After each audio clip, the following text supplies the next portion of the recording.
Happy Thursday, everybody. This is the Orange and Black Insider Bengals podcast coming at you. It is the off season, but we are rolling on here. There are a lot of things going on with the Cincinnati Bengals, and we are here to talk about it. I'm Anthony Cosenza, joined, as always, by the man, the myth, the legend, Mr. John Sheeran, cranking things out left and right over at A to Z Sports and on our podcast. How you doing, John? I'm doing all right. I don't love what I'm looking at right now because you got a nice tan in California, and I'm just pasty as hell. The sun has barely been out here. It's Cincinnati. The ground is white, like me and my sweatshirt and these walls. But I'll power through. I think you got some more important things to worry about over there in SoCal. We're thinking about you, man. Yeah, I appreciate that. I'm not overly close to it. It's a little bit north to me, but yeah, it's.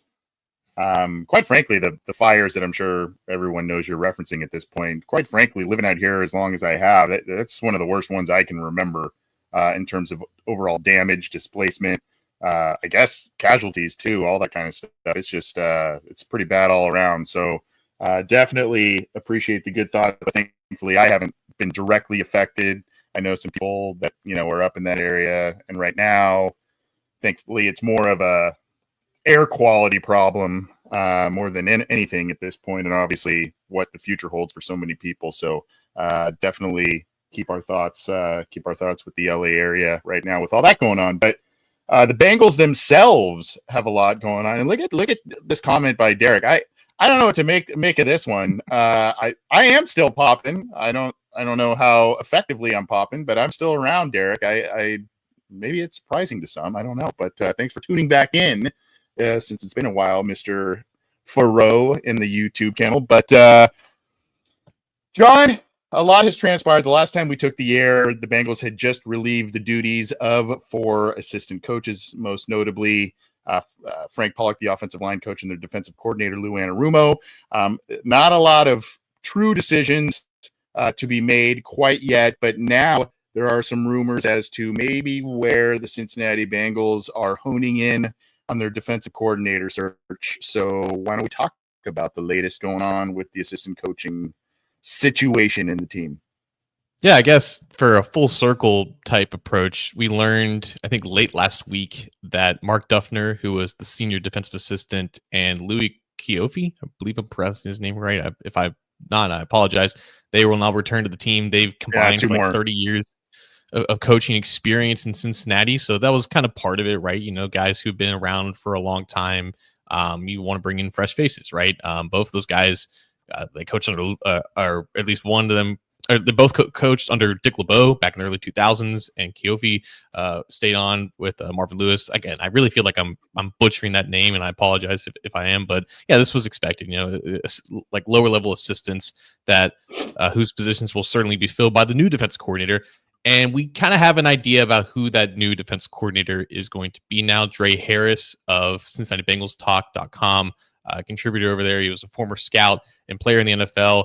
Connections within the Bengals organization. He was pretty early in on Patrick Graham's interview with the team a week ago, and he's reporting that the finalists now are down to Patrick Graham, who was the defensive coordinator for the Las Vegas Raiders, the interview with the team last week, and Al Golden, who was the defense coordinator for Notre Dame, still coaching right now, still game planning against Ohio State for the national championship on Monday. Golden has not officially interviewed with the team, but he was the linebackers coach here from 2020 to 2021. Was very integral in developing both Logan Wilson and Jermaine Pratt. But again, no formal, official, reportable interview with Golden. But obviously, Anthony, they know him extremely well after working with him for 2 years. He's been the defensive coordinator now for a major college program for the past 3 years. fits a lot of things that probably they were looking at. So I think we can safely assume that if it is just these two guys, it's completely believable. If it's not, like that there's certain be reason that they may have talked to some other guys as well. But it makes a lot of sense why if it is down to two finalists, these would be the two finalists for sure.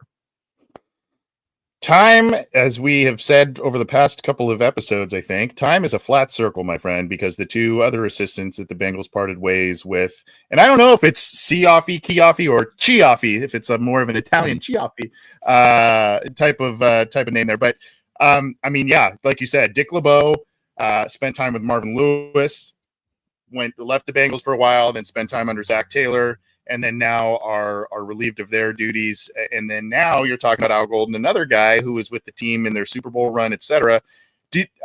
I think the prevailing opinion is that Golden is the favorite at this point, or the front runner at this point. And I don't know if you take stock in this or not, but I kind of think we all believed that the Bengals were going to be a little bit quicker on the draw with a defensive coordinator hire this time around than the last time with Zach Taylor. But it would seem that since Notre Dame is, gone far into the playoffs and whatnot, maybe they're kind of waiting that whole situation out to talk to him. And that's pointing to the fact that he is the front runner. Yeah, there's that. Obviously, we expect a hire to be made before the last week of February, which is when Andrew was hired. The other difference is, back then in 2019, you had multiple reports about interviews and guys essentially turning down the job. And I don't really think it painted the franchise in a great light back then, especially because Zach was a rookie head coach and there's a lot of negative stigma with it. It's been a lot different now because, again, there's only been 2 confirmed interviews with Patrick Graham and DeMarcus Covington. Both happened early last week. Matt Eberflus's name was floated in there as quote-unquote being involved in the search, but there hasn't been any reports of an interview with him.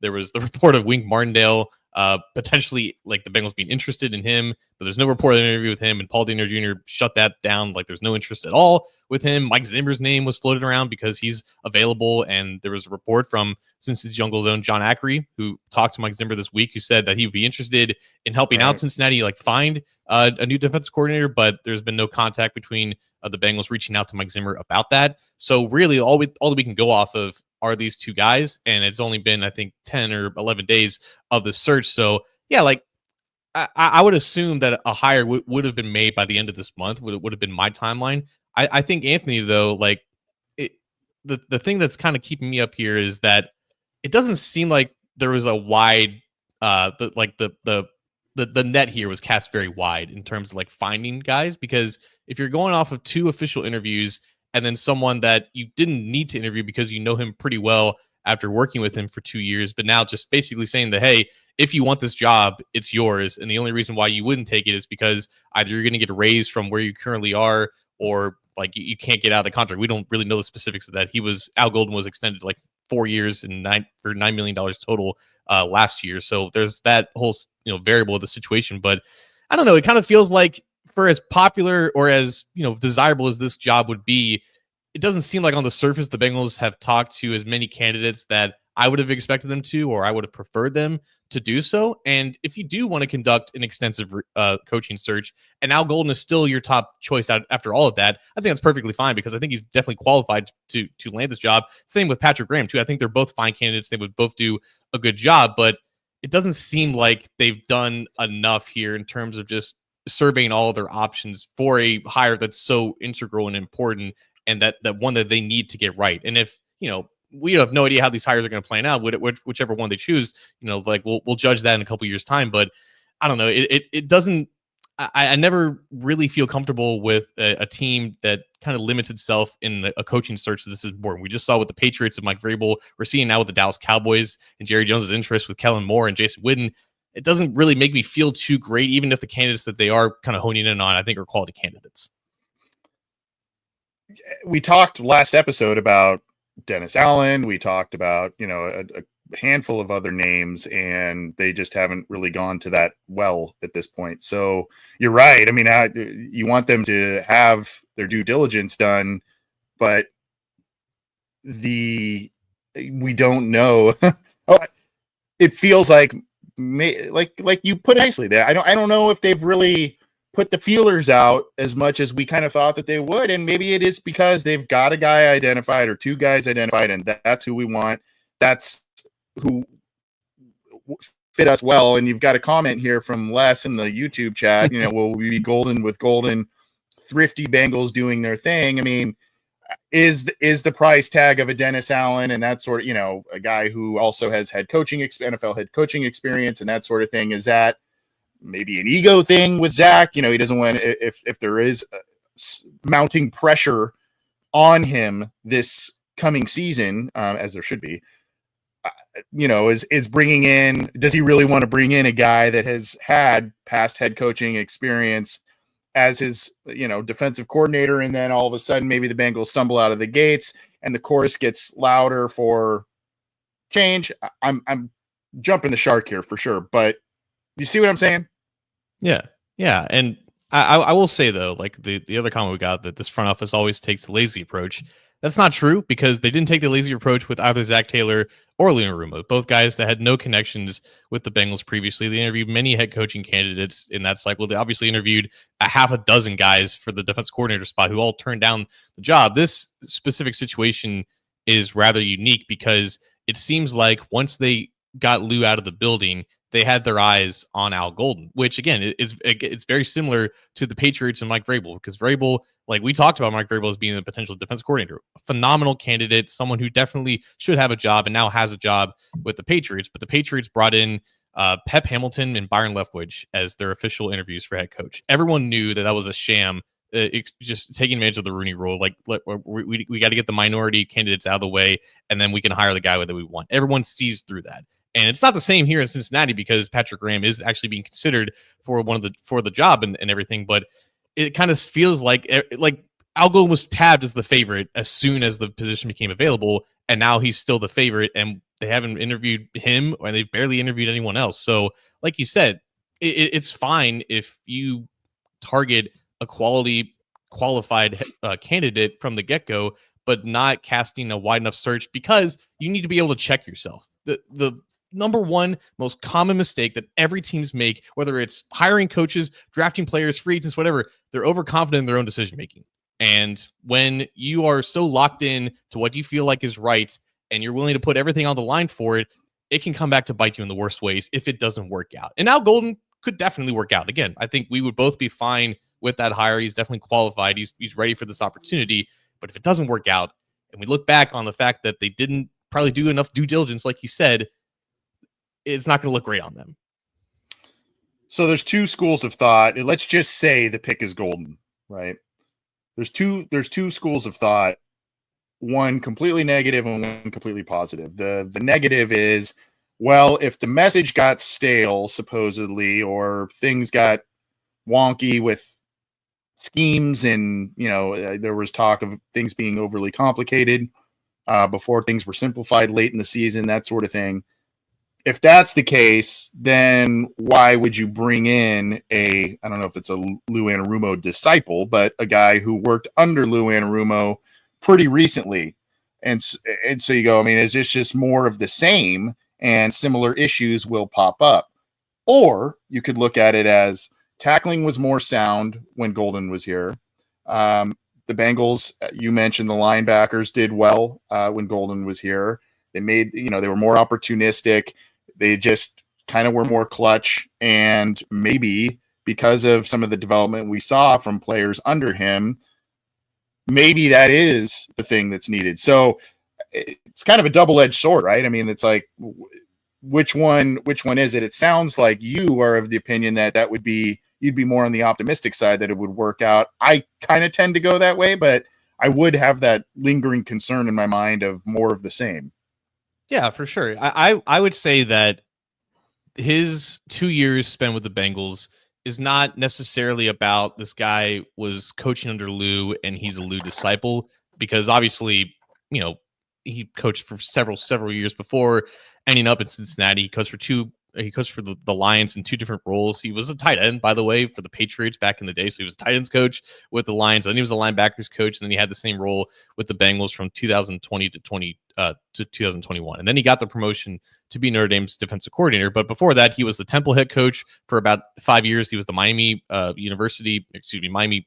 the U head coach for 5 years as well. He was credited a lot for really turning around that Temple program. So he's his own coach at the end of the day. I don't think that his, experience of working with Anarumo has a lot to do with this. I think the connection is more like he just knows who the Bengals are. He knows the front office. He knows Zach, obviously. So there's an understanding of what he's getting into, and that's why the Bengals, I think, are comfortable with him and landing on him. And that's a good and bad thing, right? Because you want someone who knows that, hey, I'm probably going to have to build my defense through the draft, and obviously being a great defensive coordinator who's used to dealing with guys in the transfer portal and getting guys up to speed with scheme and everything, like he fits that bill perfectly of what they were looking for, and someone who can identify, develop, and maximize young talent, but also recognizing that this is the Bengals and they're not the most aggressive of people in terms of roster building. So they need someone with my skills and expertise in order to maximize this defense, which I think is the reason as to why, like, if you want to mention his connection with the Bengals, that's probably where this lies in terms of relevancy, I would say. For better or for worse, the Cincinnati Bengals in the front office prefer the devil that you know more often than not than the one you don't. So right now it appears that Al Golden is the front runner for the defensive coordinator spot on the Cincinnati Bengals, but we'll have to see what happens. And if they conduct more interviews, cast that net wider, as you mentioned, John. This is the Orange and Black Insider Bengals podcast. I'm going to let my co-host take the reins on the next segment in just a minute here, but I just want to remind folks that you can get this show, which is part of the Believe Network, BLEAV, on the Believe in Cincy podcast channel. You can get our show, 3 and Out with Jason and Kevin, Matt and Willie No Ball with the coach Matt Minnick and Willie Letts. By the way, go send a hearty congratulations to Coach Matt Minnick. He just had another child, I heard. So congrats to him. That's awesome. And, of course, the guys talking football with Bengal Jim and friends, they're going to be switching up their schedule a little bit with the offseason, but they had a heck of a show at the end of the year there. They had our buddy, TJ Hushmanzada. We can say that, right? He's our bud. TJ Hushmanzada, the great James Rapine, and I believe Ben Baby as well, all on the show, on their final show of the season. So go check out that one. But you can get all of those through your favorite audio streamer, iTunes, Spotify, Stitcher, all that. The Believe in Cincy, BLEAV, you have to resubscribe. The other old feed that we had is defunct. So you got to resubscribe there. And of course, you can get our video stuff through the Cincy Jungle Facebook page, as well as our YouTube channel. Underneath John Sheeran there is an Orange and Black Insider show icon. Click that. Click the subscribe button, do the bell thing, click the thumbs up, do all the things, making you jump through so many hoops. But we appreciate you subscribing, tuning in, whether it is live or after the fact. We appreciate all the support over the years, and we'll keep pumping content to you throughout the off season. There was a radio segment, Anthony, that I heard the other day here in Cincinnati for Cincy 360 with Tony Pike and Austin Elmore. One of the things that Tony Pike said reminded me of what we've always talked about for years now. And he said, people listen to us. Can you believe it? Right? We're influential. And he said that is 2020, and he kind of led the segment with saying that 2025 is the most important offseason in Bengals history. Sounds extremely familiar, right? It's always the most important offseason. It's always the most important training camp. It's always the most important game, whatever you want to say, right? I'm starting to wonder how many more times can we say that? Because in 2022, you're coming off of a Super Bowl. You got to protect Joe Burrow. You got to invest all these resources in the offensive line in order to get back there and for him to not take 70 sacks. 2023, you're about to lose Jesse Bates, T. Higgins, and Joe Burrow are up for contract extensions. You're trying to get back to the Super Bowl again because you just fell short this time. Most important offseason in the Bengals history, especially now with Joe Burrow dealing with a calf. 2024, Joe Burrow's coming off of a season-ending injury for the second time in his career. You have T. Higgins and Jamar Chase both needing contracts. Most important offseason in the Bengals history. I think at this point, every offseason the Bengals enter without winning a Super Bowl, with Joe Burrow still on the team, is the most important offseason in the Bengals history. It's going to continue to happen. That title is just going to continue to transition over and over and over again. I don't think that there's an offseason where the Bengals can just kind of just sit back and relax and coast and just kind of rest on their laurels or whatever you want to whatever you want to call it. They need to be as aggressive as they can stomach themselves to be. They can never be complacent so long as their trophy case contains 0 Lombardi trophies and Joe Burrow is still the quarterback. They're on the clock every single year now at this point. And I feel like we don't have to just kind of just have these think pieces every year about like why this is the most important offseason, why this is the most important free agency period, because we can do that this year too, right? Trey Hendrickson, Jamar Chase, T. Higgins all need money, right? And how are you going to facilitate that money while making sure that the rest of the team is competent? How do you make sure that you continue to support Joe Burrow as much as possible? Newsflash, he's my age. He's 28 years old. He's in the prime of his career. The prime is not going to last forever. And the windows in the NFL go by very fast. I don't think that we can just stand up here every single year and think why that this is now the most important time for the Bengals to just modernize in ways that they've never done so and do things that they've never done because this is the most important offseason. Every year that they haven't won a Super Bowl, it's the most important offseason. That's just what it is. I agree. Do you think the front office feels that urgency? Do you think, or is it just, again, here's where we have, rightfully so, we have heaped praise on the Bengals, right? About, the way that they have changed. They made a Super Bowl a handful of years ago. They've been competitive. And fact of the matter is they have not made the playoffs the last couple of years with your quarterback playing one of the best statistical seasons really ever by a quarterback. So we can applaud all the things that they've done differently over the past handful of years, more aggressive in outside free agency, getting some bigger names in free agency, hitting on some big draft picks, your number 1 overall pick, your first pick in the second round in the same draft, all of those things. We can talk about that. But the fact of the matter is 2 playoff-less seasons the last 2 years straight.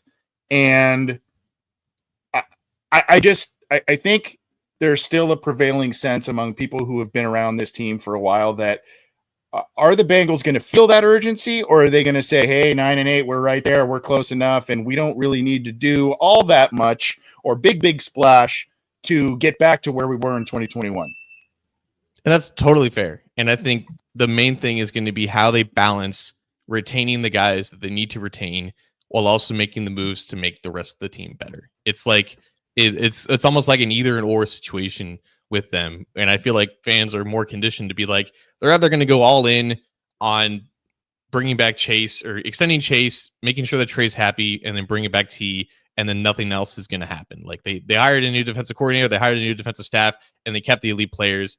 And it's not going to be a lot going beyond that because it's obviously going to take extreme financial commitments to make sure that all 3 of those guys are happy. And there are ways to make sure that you can pay those guys while also making sure that you have cash and cap space to better the rest of the team, to better the defense, because they absolutely need to do that. And we've seen them in years past make smart and quality and expensive decisions to make sure that the defense is competent. Obviously, whoever they hire as defense coordinator is going to have a lot of input on that. Can they do both? And I think if they do both, that would be a signal that they recognize the urgency here. But even if they don't, and it's kind of just like it's always ends up being in the middle ground anyways, and they kind of do some things, but they don't do everything.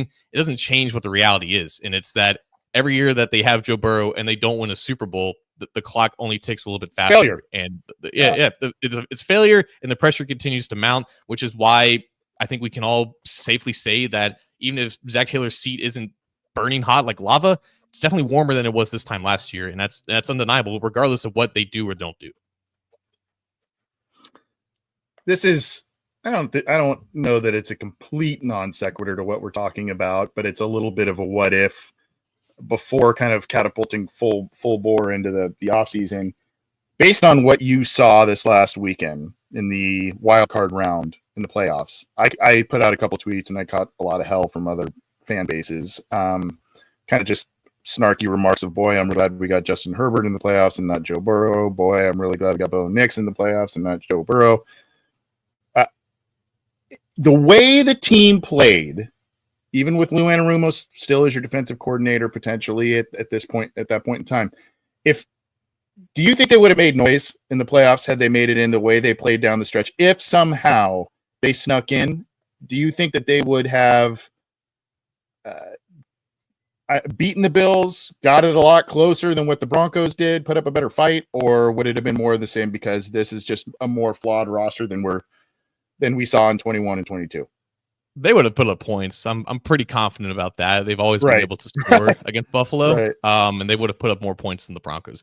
I don't know if they would have given up fewer points than what the Broncos gave up because the Broncos objectively had a better defense than the Bengals from coaching, roster, everything. The Bills are also firing on, if not all cylinders, most cylinders, and they have a dominant ground game, and I don't know if the Bengals would have been able to stop it. Obviously, Inarumo's whole calling card was to be able to game plan and confuse the elite quarterbacks and Josh Allen. I don't know if Allen would have had as good of a game, but I think the Bills probably would have won, and it would have been because the Bengals defense wasn't talented enough or wasn't coachable enough to stop it. That would have been my guess. They would have been closer, but I don't know if they would have won. Probably would have been a better game. 100%. Yeah. So anyway, it's like, oh man, some of those games were just dogs. It was pretty painful to watch at times. But again, to your point, this off season is critical. If you had to say, hey, they nailed either or free agency or the draft, let's just say you had to pick one. What do you think is more important this year, this offseason, to get right of the two? Ooh, I would lean free agency only because there's still players on the defense that are young enough where they can potentially be molded in a year or two's time with new coaching. I think in general, the answer is 9 times out of 10 the draft. It's more important to nail those picks because it's a longer term investment regardless, and that's where you want to have the most sustained success.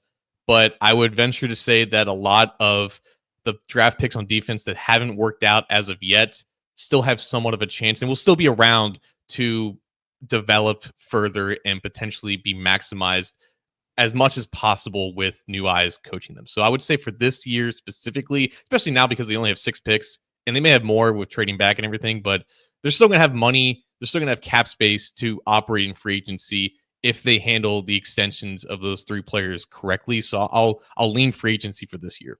I'm with you because normally I'm also with you on the draft for long-term success, sustaining your competitiveness, everything. You need to nail that, and you need to be better about that. You need to improve on your hit rate, especially in some of those middle rounds of late.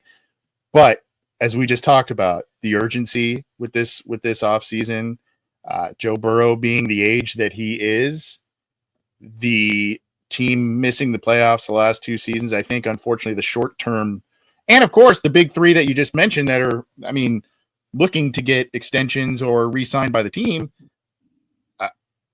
To me, the short term situation needs to be rectified just because of the urgency of everything that we've talked about. So I will also say I think free agency is more important to nail this time around. And if I think if they get 1 or 2 reasonable outside guys and they're able to retain those 3-star players that you mentioned, I think that's a pretty good spring if you're able to achieve all of that.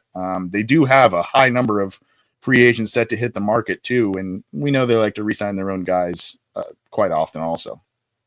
Yeah, it's just looking at that list though, it's really just T. Higgins and then a lot of guys that either don't fit the profile of guys they would resign or players who just aren't going to cost very much and who are just ultimately replaceable level players at the end of the day. So it's going to be a lot of turnover for 100%. And a lot of it's going to be on the defensive side of the ball, which is why it's so important to make sure that you have someone who's in there who can identify that talent and can decipher, hey, who's staying, who's going, who needs to be brought back, whatever the case may be. It's very important that they get this all kind of cleared up within the next month and a half. Yeah. Well, any other thoughts on the off-season urgency situation that you wanted to air out? I know you had some strong opinions on that, but if there's anything else you want to go with, we have another facet of the offseason we're going to talk about before we get out of here too. No, I'm curious as to what it's going to be next year if they don't win the Super Bowl. Like, how is it going to be any more urgent? What else is going to happen? We can't predict the future, and obviously things are very unpredictable with this team. But I am curious, looking back January 2026, if we're in the same spot, I'm interested to see what the takes will be. Just one other final thought. I looking back, I mean, I think this is one of, if not maybe the most important offseason in team history. But I also go back to after the 2022 season where you'd lost in the AFC Championship. The previous year, you had just made the Super Bowl and lost. And then, you kind of got fleeced in free agency, right? You had a lot of veteran guys that were helpful to your runs. Those 2 years disappeared. They got signed elsewhere, and one of them made a return this year in Von Bell. But I think that, looking back, that was the offseason where the Bengals needed to be more aggressive and needed to be, hey, they kind of felt like, well, we're not going to pay that for this guy. We can replicate that here. We can replicate that here. And then they kind of got a little overconfident, and ultimately they paid for it. But again, this offseason is critical after missing the postseason the last 2 years. Well, it's funny because they made it a completely aggressive move with Orlando Brown, even though it wasn't like a planned thing. It was just kind of a spur of the moment, like, hey, we can afford this guy, even if it's a huge contract that we don't normally give out for this position. We're going to do it. And then they completely whiffed, like you said, on the deals that you would expect them to sign, like the Nick Scotts and the Irv Smiths of the world. So it was a weird combination of things that you didn't expect on basically both fronts, and also a testament as to why you can't rely on free agency every year. Yeah. Well, what a great segue, because we usually do more in-depth profiles. We're going to do kind of 5 mini profiles of guys just early in the draft process. And some of these guys may be guys we end up doing more thorough draft prospects, but I kind of came up with a handful of players that we can talk about that are of different positions and, different positions that I think the Bengals could fill at various spots. Some of these guys are higher picks. Some of them might be day 2, day 3, but some of the guys are from bigger programs and that sort of thing. But they are guys that I think we mostly know. If you paid attention to college football, most of these guys in some capacity or other. Some you may go, oh, I didn't know about that guy. Let's start with someone pretty easy. And we are going to start with someone that made some headlines of late, John, because he had a big play in one of the bowl games here. And everybody knows him because he's the local guy, Jack Sawyer. A guy, he had the big play here, and that's a guy that everybody's familiar with from the Ohio State, but kind of a tweener guy, an edge guy, a guy that can do a lot of different things. Technically, they call him a linebacker, but he had 9 sacks on the year. I wonder how, and this is kind of the question with all of these guys we're going to talk about, I wonder how he tests. Some people think, hey, at 17, that's the guy that the Bengals should look at here for additional edge rush help. Some people kind of say maybe more late first, second round type of guy, but a guy nonetheless that the Bengals will have a lot of interaction with, I would assume, and a lot of familiarity with, because he's just right up the way in the state of Ohio.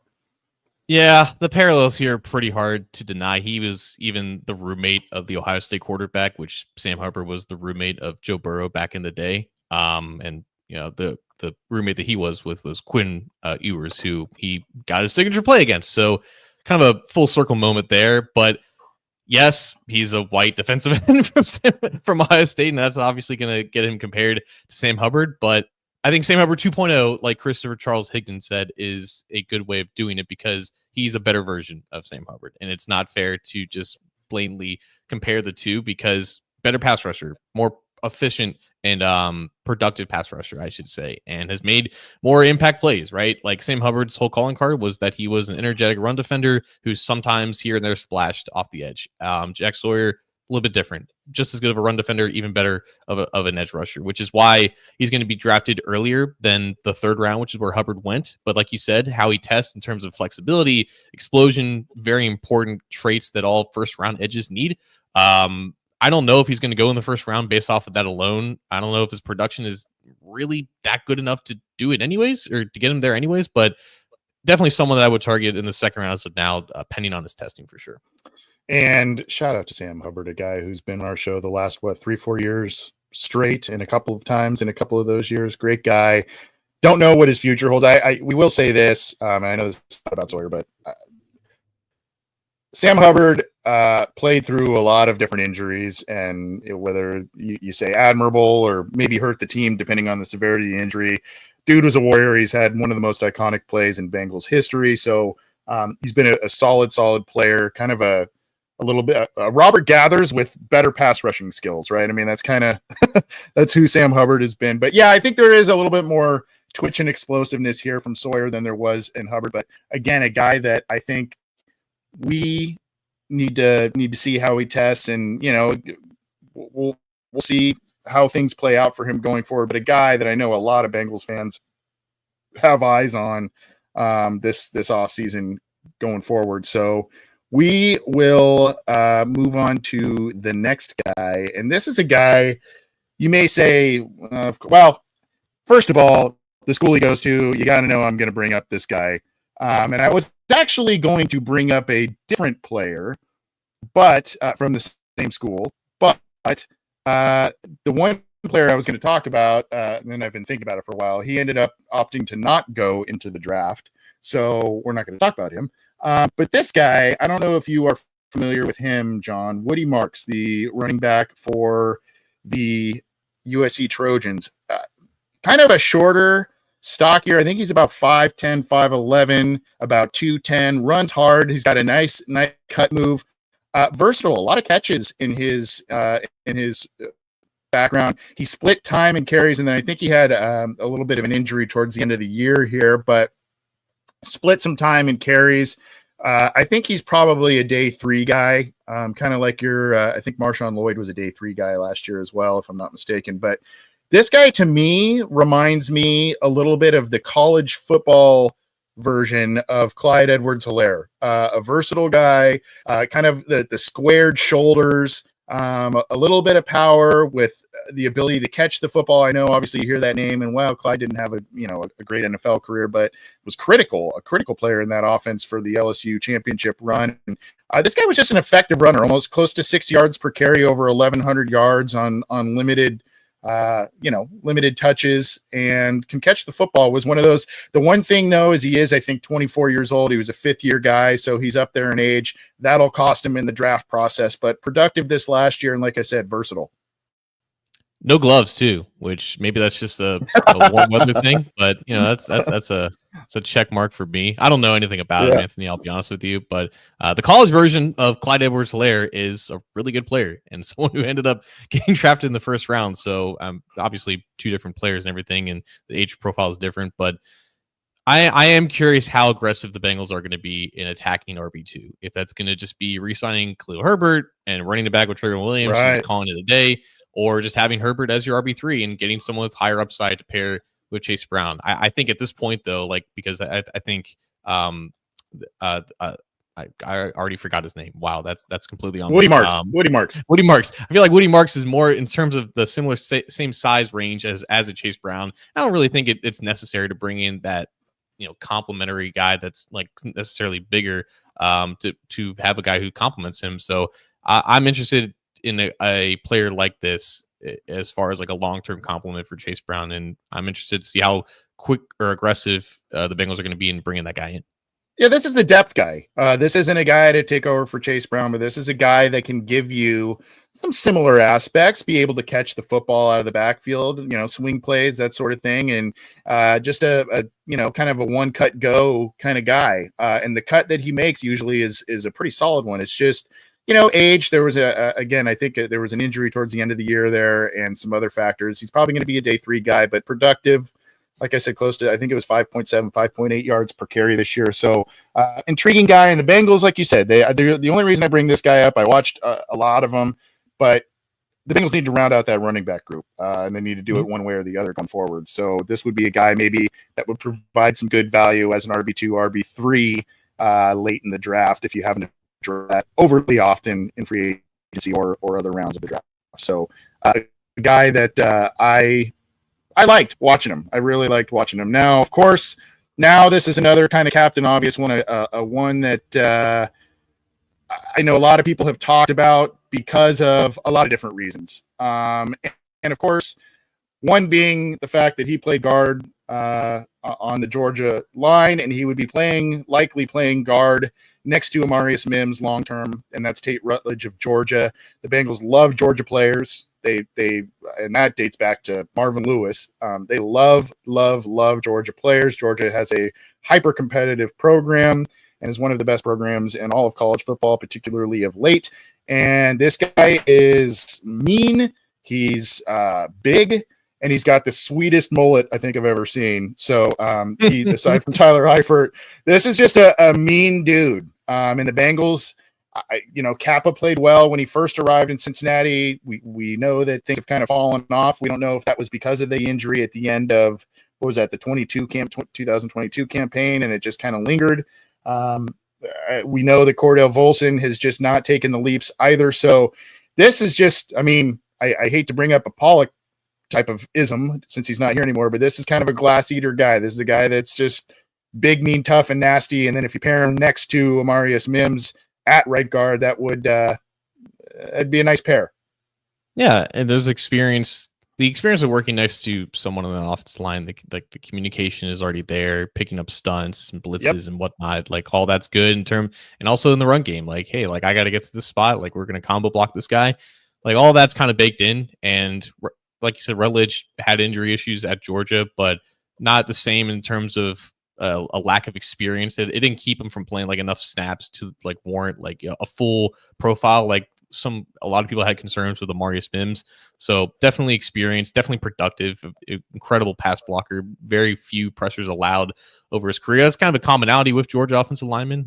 They don't really give up a lot of pressures and chaos there, and especially in the interior part of the offensive line. So yeah, someone who's also, I think, in that day 2 range. Bengals are not, I would say, overly favored to target an offensive lineman again in the first round, specifically a guard. Right. But we know that guard is going to be one of their focal points in terms of just getting new players this offseason and getting upgrades. I don't know if they're going to find 2 starters in free agency. It's a pretty expensive venture there. So maybe one that has to come through the draft. And if they want to target a guy in, rounds 2 or 3, depending on where Rutledge tests, I think that would make a lot of sense for sure. Yeah, I think the prevailing opinion is that he's probably a round 2-ish kind of guy. The only thing is let's say a team like the Chiefs that always seem to play with house money at the back end of the first round, they lose Trey Smith, right? Just say for the sake of argument, because he's impending free agent, right? So you lose someone like that. I don't know, but regardless, look, this guy's a good player. He would be solid. I think some comparisons I've heard go back to Clint Bowling at Georgia, former Bengal, and he was a 4th round pick. I don't think this guy will fall that far, but I still think, like you said, night 2 is probably where he ends up. But an interesting guy and a guy to keep an eye on for the Cincinnati Bengals for sure. Kind of 2 lesser known guys I'm going to end with here, since we've gone through 3. Number 1 is let's just say, for the sake of argument, the Bengals are not able to retain T. Higgins. And so they need to go back to the well and figure out some things and get some size and get some catch radius, get another big bodied guy. I don't know where this guy's one of the top receivers in this year's class, but I don't know if that's going to be more kind of mid-late first or something like that. But some people may not be familiar with this guy. He's with the Arizona Wildcats, Tetaroa McMillan. Are you familiar with this guy, John? I am, yeah. Yeah. Dude is 6'5". And I love this picture that I picked out, by the way. I just love that picture. But 6'5". I think he's 210, 215, 212, something like that. Last year, 84 catches, 1,319 yards, 8 touchdowns. Year prior, 90 catches, 1,402 yards, and 10 touchdowns. Year prior, 39 catches, 702 yards, and 8 touchdowns. He is listed as one of PFF's best wide receivers in this year's class. And this guy, he's big. If the Bengals were to lose T. Higgins, again, I'm interested at 6'5", 212, how this guy would run. But we're talking in his 3-year college career that he's been playing, about 26 total touchdowns over 3 seasons. So He's productive. He catches the ball, and he's big. So if the Bengals were to move on from T. Higgins, maybe this is a guy they look at for sheer size, catch radius, and production. We had our latest mock draft at A to Z Sports go up this morning, and McMillan went 4th overall to the Patriots. So did he? Wow. Yeah. Like I feel like I've heard opinions are like wildly different on this guy. Right. Yeah. Like I've seen him mock to the Bengals when they were picking, like, I think in the low teens before the season ended, when they were kind of in that losing stretch. So it really I think this receiver class is very interesting because it depends on what teams are going to view Travis Hunter as. Like, I think more teams right now view him as a cornerback who can play wide receiver. But I think if he's drafted as a cornerback, then wide receiver 1, that battle is between McMillan or Luther Burden from Mizzou. There's a couple other guys I think who may compete for that title, but it may not be like one of the elite receiver classes necessarily where a guy is a bona fide top 5 pick if it's not Travis Hunter. So you could see, a guy like McMillan fall to 17. And if that's the case, he might be best player available at that point, and the Bengals would have to consider him regardless about what happens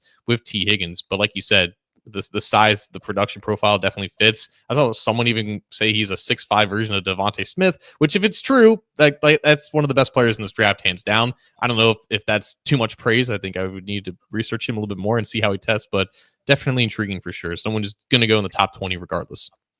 If he runs well, if he, does the, all the shuttle stuff and everything, if he moves well and runs well, he's a probably top 10, top 5 pick. But if he's a little slower than people expect, or people kind of fall in love with, like you said, the kid from Mizzou and everything, maybe he falls a little bit. But and then speaking of urgency, if the Bengals do lose T. Higgins, this guy kind of starts falling a little bit. Do you move up to get this kind of player to pair with Jamar Chase? I don't know, but big guy, productive, and we'll see how he runs as well in the spring workouts.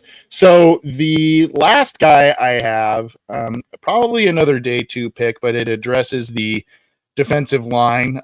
We talked about Sawyer's kind of a edge guy that can do some different things. This is kind of one of those guys. He, I think, weighs around 295, 300.